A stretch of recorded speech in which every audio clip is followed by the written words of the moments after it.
Furniture. People love it for its aesthetic value, and some people just view it as a functional tool. Regardless of viewpoints, there is one truth, and that is someone was behind the creation of a piece of furniture. In this segment of Frame, we are learning about the creative and design process involved in bringing a piece of furniture to life. Joining me is maker, craftsman, and overall creative force, Todd Sabin. Todd, welcome to Frame. Thank you. Thanks for having us in your studio. It's like this fairy place playland. I love it. I've worked hard on making all this stuff, and it's been quite a creation. Give them an idea of your background in making things. Okay. Please. I was raised in a family that we always made things, and mostly agricultural farming, and my father was a craftsman, my grandfathers were craftsmen, and they passed down the traditions, and I started from an early age with making furniture, making even my own toys as a child. Wow. And that morphed into furniture, and luckily I've spent the last 37 years making things for a living. And you have extraordinary pieces. It's really interesting to talk to you because I feel like we're going back to that maker period in life, and I know my brother had wooden toys growing up, and I'm seeing those types of toys come back. And then people just, you know, getting their hands dirty, so to speak, and creating something out of nothing, if you will. Yes. You even repurpose a few items, such as what you have here on your workbench. Yeah. Will you please tell us about this? I repurpose a lot of things. You know, I never had a lot of money for materials, so it was always around what I found or what I could put together. Or in this case, this is actually a grate, cold air return or a heat grate that came out of the Carnegie Library when they were remodeling it for the Museum of Art. Here in Cedar Rapids, correct? Here in Cedar Rapids. It was in the dumpster. Cool. I couldn't believe that nobody wanted it. So I pulled it out of the dumpster. I've done quite a bit of dumpster diving in my life to find pieces, and I will dive deep for the right piece. Hey, this is worth diving for. And heavy, but so is at the bottom. But so it's been around, well, since probably 1990. And finally, I redid the front of the Irish Democrat, and I ended up with some nice old growth redwood, and I thought there was just enough to go around the top of this, and so I've made this frame. I have just enough for the aprons, which there'll be a top and a bottom apron, and then I've recycled. I had all these short pieces of cedar wainscoting, tongue and groove wainscoting. That'll be the transitional piece that'll go in between the two. So it's a neat piece, recycled old growth redwood. It'll be fine outside. That's what I do, though. In this case, it was a happy coincidence that I found the grill, and I happened to find enough wood that was just perfect for this project.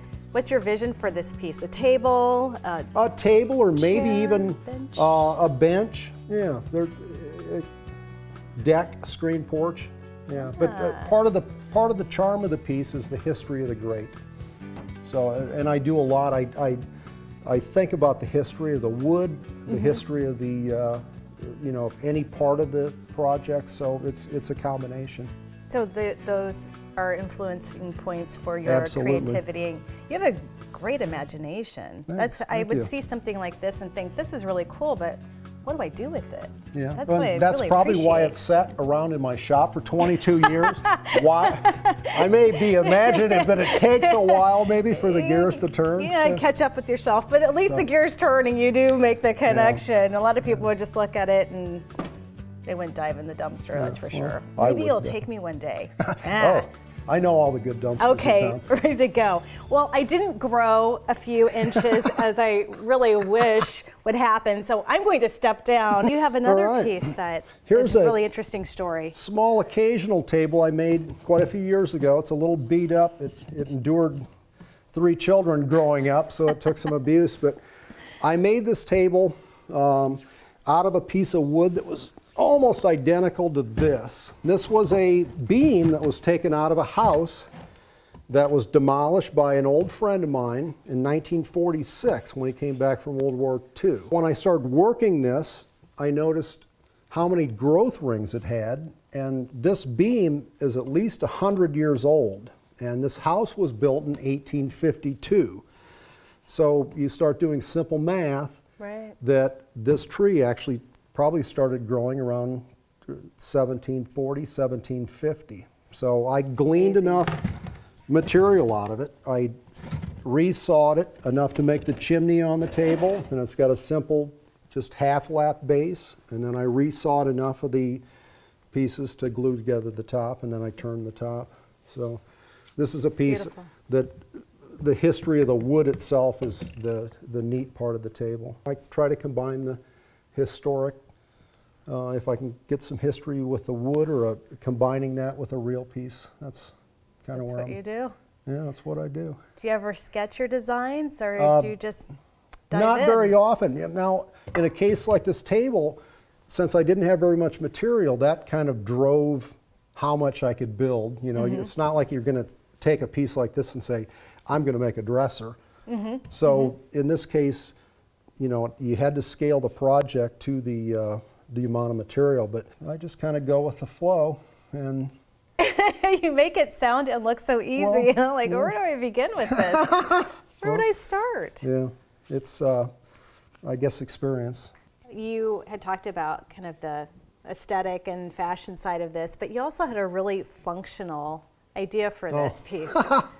Getting back to my whole some people view furniture as fashionable, some people just, hey, it's just something I sleep in, sit on, or whatnot. Right. But this is pretty cool. Well, I thought that this would be cool if you had a deck, or if you had a 3 seasons, 4 seasons porch.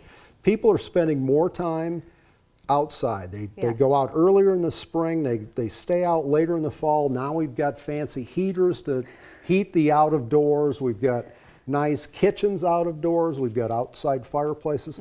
So I thought with this piece it'd be neat to just conceal a small little door in one side, an invisible door, and then you could take a very simple ceramic heater and place it inside. It would generate enough heat, warm up the thick cast iron.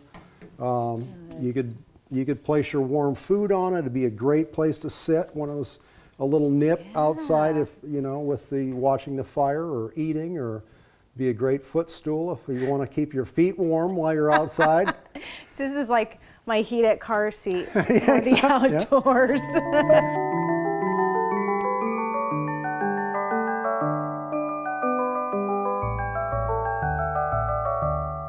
You contributed to a local restaurant that has some really interesting art, and this one is maybe steampunkish a little bit. Oh yeah. Yeah, propeller based. Do you want to give us a story?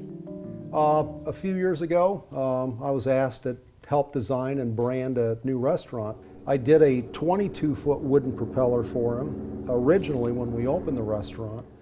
And then while we were building the restaurant, I had all this leftover oak. I made a simple line drawing of a large propeller, started gluing up these old pieces of oak full of nails, ended up with an 18-foot blank, and then I actually carved that propeller shape out of the oak. I finished the propeller, did the copper portions of it, and actually built the whole motor unit, including the wooden chain, with one hand. I had the other hand in a cast. She did leave me what I joked, I had a flipper and a pincer on that hand. So I had 2 fingers on this hand and my right hand. So I ended up finishing that, and then later hung it on the most prominent wall out at Zeppelin's. That's outstanding. Yeah, it was a lot of fun. And then I came back and rewired the inside with, it's all lit up with LED lights, and there's a few found gears, some agricultural gears. There's sprinkler heads. There's part of a trombone on there. It's all made out of just junk that I found. Wow. So. I wish I could tap into your imagination. And all with one hand. Oh, well, I had a pincer. Well, I can't forget that part of it. I had 2 fingers on the other hand. See, this is why I stay away from those tools, those things like that. Not a good idea. You can have no fear, though. That's very true. Yeah. So. Nothing venture, nothing gain, as you just said That's earlier. Right. That's right. It's been a pleasure. Thank you. Thank you. You bet. And thank you for tuning into this segment of Frame.